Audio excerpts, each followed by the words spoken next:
penyebab knalpot standar berubah menjadi bising seperti knalpot racing. Nah, untuk penyebabnya ada di sini nih, tuh. Kalian bisa lihat di bagian leher knalpot. Biasanya leher knalpot ini ada yang bolong dan juga bisa keropos seperti ini tuh.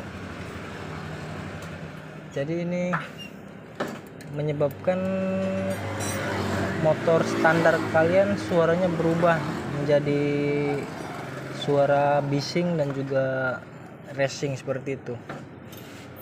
Nah, jadi ini kalian bisa gunakan las karbit atau las listrik. Yang penting ini lubang tertutup rapat, tidak ada lagi yang keluar dari sini nih.